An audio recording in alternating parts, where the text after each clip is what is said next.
Washington to Moscow, from New York to Paris, from Rome to Jerusalem, around the world, the prophecies of the Bible are being fulfilled. J.R. Church, author and lecturer, is standing by with today's analysis of Bible prophecy. History has reached an impasse. The world is soon to see the return of Jesus Christ. And now, here is J.R. Church with today's Prophecy in the News. In Matthew chapter 24, verse 3, the disciples took Jesus up to the Mount of Olives, overlooking the city of Jerusalem, and asked him privately, "Tell us, when shall these things be? And what shall be the sign of thy coming and of the end of the world?" In answer to their questions, Jesus gave the most incredible prophetic discourse ever to fall from the lips of a prophet. Jesus did not at all seem to try to evade their questions, but spent a considerable time to the answer. It would seem that on the surface, Jesus was trying to evade their initial question, when? For he said in verse 36, "But of that day and hour knoweth no man, no, not the angels of heaven, but my Father only." From that answer, we must conclude one of three things. First of all, did Jesus, who was the omniscient Christ, the creator of all things and the author of the Bible, not really know when? Second, was he simply trying to evade the question so that the disciples, nor anyone else for that matter, would ever know? Or three, did he hide within the veiled language of this Olivet discourse the dates in answer to their question, when? Is it there, though we cannot see it, perhaps one day to be revealed? I want to talk with you about that possibility on today's Prophecy in the News. I want us to explore the original Hebrew language spoken by Jesus on this occasion. And I want to show you not only the English translation of those words, but I want to show you the numerical values as they appear in the Hebrew language. There are some languages in the world that derive their numbers from the letters of their alphabets. Roman numerals, for instance, comes from the Latin alphabet. I equals 1, the letter V equals 5, the letter X equals 10, the letter L equals 50, the letter C equals 100, and the letter D equals 500. In similar fashion, the Greek and the Hebrew alphabets provided their numerical values. In the Greek language, the first letter, alpha, was equivalent to their number 1, beta equaled 2, gamma equaled 3, delta equaled 4, and so on, down to the letter iota, which equaled 10. Then the next letter, kappa, equaled 20, and so on, down through to the number 100.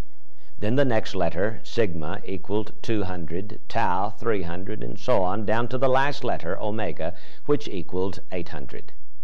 Likewise, the Hebrew alphabet derived its numbers from its letters.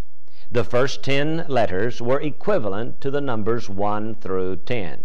And so, Aleph equaled 1, Beth equaled 2, Gamel equaled 3, and so on, down to through 10, and then the next letter equaled 20, then 30 and 40, and so on, down to 100, then 200, 300, and 400. In the Hebrew religion, there is a group of men known as the Kabbalists, or the Kabbalah. They are the Jewish mystics who study the ancient writings of the Talmud for its mystical value. Their commentary on the Talmud is called the Zohar. They can take a Hebrew word and turn it from a word into a number. Now, Sir Isaac Newton was a Jewish mystic. He predicted a number of things. In addition to his brilliant discoveries and his theories on gravity and so on, Sir Isaac Newton wrote some fantastic predictions. But his writings were not accepted by the Jewish community because they were too Christian. And they were not accepted by the Christian community because they were too Jewish. Sir Isaac Newton, a Jewish mystic, said that one day a nation would befriend the Jewish people and bring them back into their homeland, and then in the following years would turn against the Jewish people. Well, Britain certainly fits in that role. But now that's an example of a Jewish mystic called a Kabbalist. They can take a Jewish letter, such as this one, and they can turn it into a number. They can add two little marks that look like quotation marks above the next to the last letter and turn that word into a number. They call those two little quotation marks Avi Ka Debar. Translated, it means, as my father would have said it. Avi, my father, Ka, as, and Debar would have said it. Avi Ka Debar. Over the years, that Jewish mystical word used by the Kabbalists has been transliterated to be Abri Ka Dabri, or Abra Ka Dabra.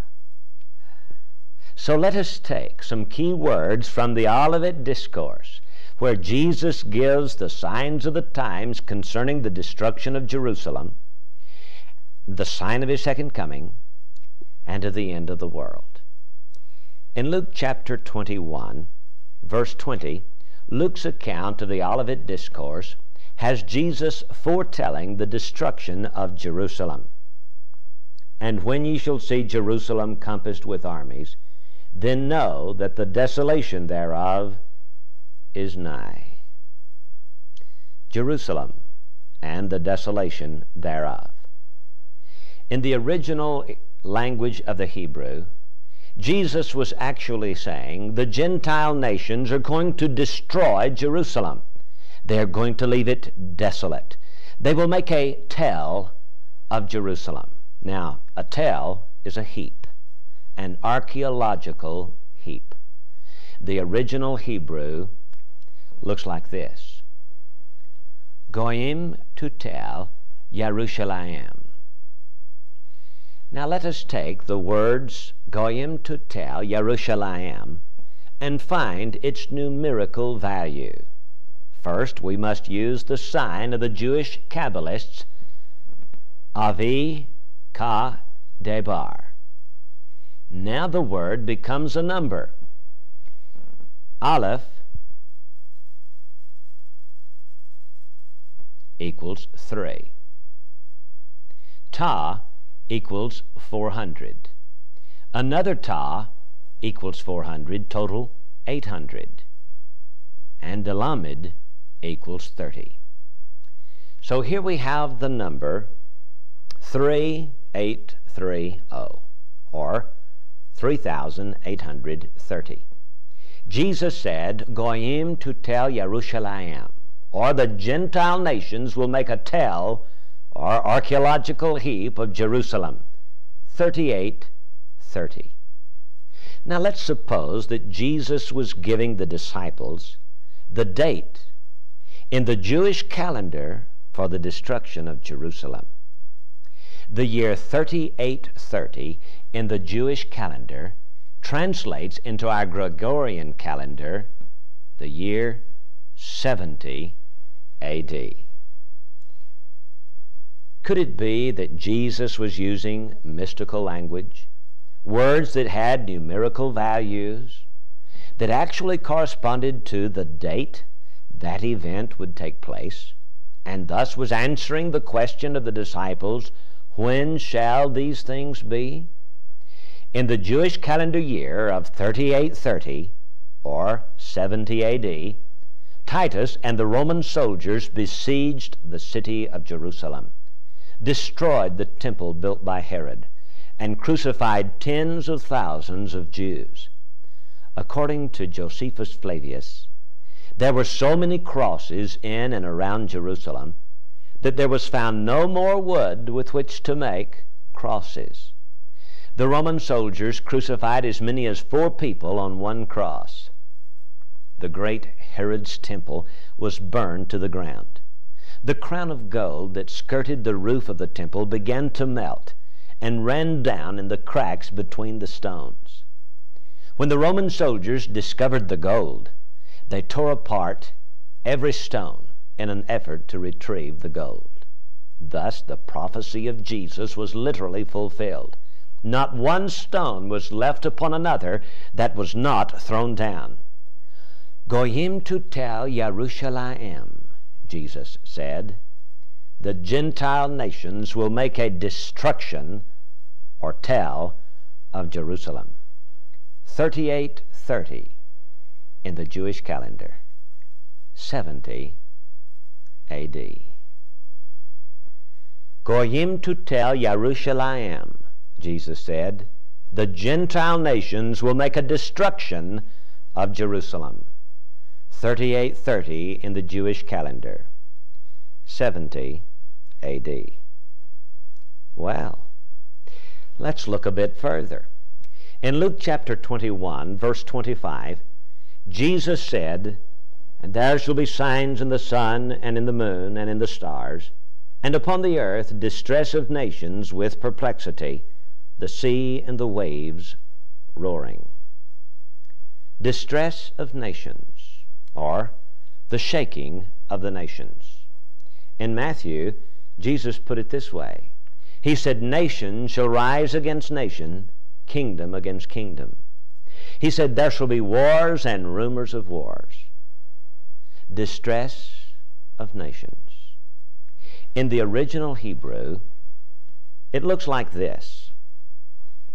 Ha terad ha goyim. Now let us find the numerical value of this Hebrew word for distress or shaking. He equals 5. Ta equals 400. Resh equals 200, or a total of 600. M equals 70, and Dalag represents 4, or 5, 6, 7, 4. Avi ka debri, as my father would have said it. Could it be that Jesus was using the numerical values of these phrases to answer the questions the disciples asked, when shall these things be? Was Jesus saying in the Hebrew calendar year 5674 there would be a shaking of the nations? Nation shall rise against nation, kingdom against kingdom. There shall be wars and rumors of wars.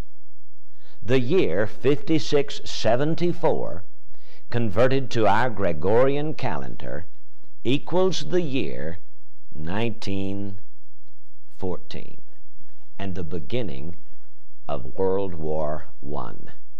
For the first time in the history of the human race, the entire world was involved in war. Old boundaries were dissolved. New boundaries were laid. There was indeed a shaking of the nations. Say, was it a coincidence that the numerical value of the terminology used by Jesus just happened to be the exact date in the Jewish calendar when that event took place? The study at this point becomes rather intriguing. Let's look further into the Olivet Discourse to see if there is another special sign described by Jesus. In Matthew chapter 24, verse 9, Jesus said, then shall they deliver you up to be afflicted, and shall kill you, and ye shall be hated of all nations for my name's sake.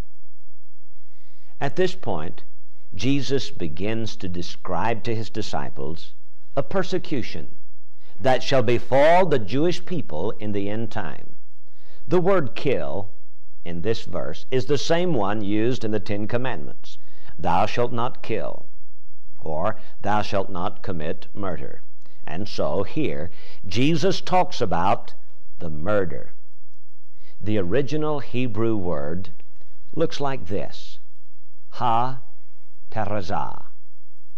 At this point, Jesus begins to describe the great persecution that shall sweep over the Jewish people. They shall be squeezed together, he said. Our word for that today would be concentrate. And our thoughts go back to the concentration camps of Germany. They shall deliver you up, Jesus said, and to be afflicted, and shall kill you, or shall commit the murder. And our thoughts go back to the Holocaust, when 6 million Jews perished in the gas chambers of Hitler. Now let us do as the Jewish Kabbalists would do, and place our avi ka-debri above the word. The word ha-terazah then becomes a number. The letter he equals 5. The letter ta equals 400. The letter resh equals 200, total 600. The letter sadi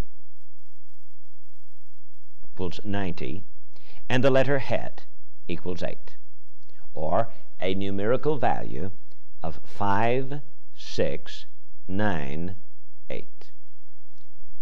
Is it possible that Jesus was describing the date of the Holocaust when he talked about the murder of the Jewish people, which was fulfilled in World War II? The number 5698 in the Jewish calendar, translated to our Gregorian calendar, comes to the incredible date 1939, and the beginning of the persecutions of the Jewish people in Germany that led to the execution of 6 million Jews. Are you beginning to get the picture? From the original terminology used by Jesus in the Olivet Discourse, wherein he gives the signs of the times concerning the end of the world, we have found the numerical values that correspond to the dates those prophecies were fulfilled. World War I, with its shaking of the nations, prepared the land for the people, prepared Palestine for the Jewish people. World War II, with the murder of 6 million Jews, prepared the people for the land. For you see, in World War I, the land was prepared for the people, but the people were not prepared for the land. But in World War II, the people were driven back home. Both events, ha-terad ha-goim and ha-terazah, were very specific signs given by Jesus in the Olivet Discourse, and their numerical values, 5674 and the year 5698, happen to be the exact dates of the fulfillments of those prophecies. We have been looking at the fantastic original Hebrew wording of the Olivet Discourse given by Jesus in answer to the question of the disciples, when shall these things be? We have seen that Jesus said, Goyim to tell Yerushalayim, or Jerusalem, and the desolations thereof. When we use the technique of the Jewish Kabbalists, or the Jewish mystics, and put our abracadabra, or avi kadabri, above the word tell Yerushalayim, we turn the word into a number, and that number comes to 3830. The year 3830 in the Hebrew calendar happens to be 70 A.D. And then we come to the word spoken by Jesus, ha-terad ha-goyim, where Jesus said, there shall be a shaking of the nations, or distress of nations. Now we've looked back to the original Hebrew word, added our avi kadabri, and change the word into a number, it comes to the Hebrew word 5674. That corresponds in our calendar to the year 1914. And then we studied the words used by Jesus, ha terazah, or translated, Jesus was saying, they shall deliver you up and shall kill you. He talks about the murder. Ha terazah in the original Hebrew language has a numerical value. When we place our avi kadabri up above the word, it translates then into the number 5698. The year 5698 translates to the year 1939 and the beginning of the murder or the Holocaust. We have seen now these fantastic signs. Let us now look at another specific sign. It is found in Matthew chapter 24 and verse 8. All these are the beginnings of sorrows. The beginnings of sorrows. The words here translated, the beginning of sorrows, comes from the Hebrew word which means the birth pangs of travail. In fact, the original Hebrew wording, ha-te-shiach, actually refers to the last birth pang in the birth of a child. It is translated in other places as travail. All these are as the birth pangs of travail. Listen to the Hebrew word, shiach. Can you hear the pain itself? A very demonstrative language. Here's what it looks like in the original Hebrew language. Ha-te-shiach. Birth pangs. Bible prophecy teaches the birth, or rather we should say, the rebirth of the nation of Israel. God, throughout the Bible, refers to Israel as my son. Now let us add avi kadabri to the word ha-te-sheok. This Hebrew word now becomes a number. He equals 5. Ta equals 400. Shin equals 300, total 700. And Het equals 8. So the word translated sorrows or travail in the original Hebrew language has a numerical value of 5708. 5708. Is it possible then that the Lord Jesus Christ was talking about the rebirth of the nation of Israel? And could he have given in prophecy the exact date according to the Hebrew calendar that such an event would take place? The Hebrew calendar year 5708 translates into our Gregorian calendar as 1948. Incredible, isn't it? For that was the year of the rebirth of the nation of Israel. The disciples posed the question, when shall these things be? Could the numerical values of those 4 Hebrew statements be coincidence? Or could they be a part of a meticulously woven design in the plan of God? Jerusalem and the desolations thereof, Goyim to tel Yerushalayim, 70 A.D. The shaking of the nations, Ha-terad ha-goyim, 1914. The murder, Ha-terazah, 1939. And the birth pangs of travail, Ha-te-shiach, 1948. Again, may I pose this question? Is the Word of God verbally inspired? Or was it simply recorded in later years from the fading memories of those who heard him speak? Another question. How do we compare this incredible finding with Matthew 24:36, where the Lord said, "But at that day and hour knoweth no man, no, not the angels of heaven, but my Father only." Note, please, Jesus said, "My Father knows." Since the Father knows, and since the prophecies were fulfilled on the exact dates of their Hebrew numerical values, then we must conclude that the authorship of the Bible and its verbal inspiration are divine. And now, the inevitable question: are there other prophecies given by Jesus in the Olivet Discourse that bear incredible numerical values? That's a very good question.